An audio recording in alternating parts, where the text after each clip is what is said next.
కష్టాల్లో ఉన్న పేద ప్రజలకు తనదైన శైలిలో సహాయ సహకారాలు అందిస్తున్న జనసేన సీనియర్ నాయకులు మచ్చ గంగాధర్ అభినందనీయుడని జనసేన నాయకులు పేర్కొన్నారు. కాకినాడ నగరపాలక సంస్థ 14 డివిజన్లో నివాసం ఉంటున్న చింతా కనకరావు ఇటీవల మరణించడంతో ఆయన కుటుంబం ఇంటి పెద్దను కోల్పోయి ఆర్థిక ఇబ్బందులు పడుతున్నారు.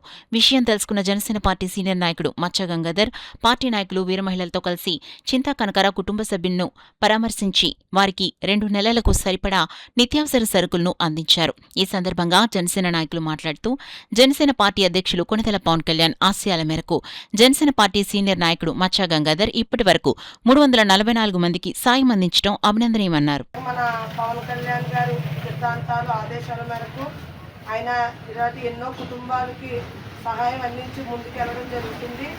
మరి అలాగే వీళ్ళు పెద్దమ్మాయి మంజీ గారి పెద్దమ్మాయి మరి సూర్య హాస్పిటల్లో పేదవాళ్ళకి ఉచితంగా వైద్యం అందించడం జరుగుతుందండి.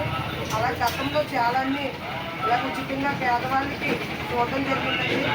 మరి ఇలాంటి మరి పేదవాళ్ళకి సహాయం అందించాలని హాస్పిటల్ ద్వారా అలాగే మన పట్టుకున్న మధ్యకాల నాయకులకి మరి ముందుకు వెళ్ళాలని కోరుతున్నాను.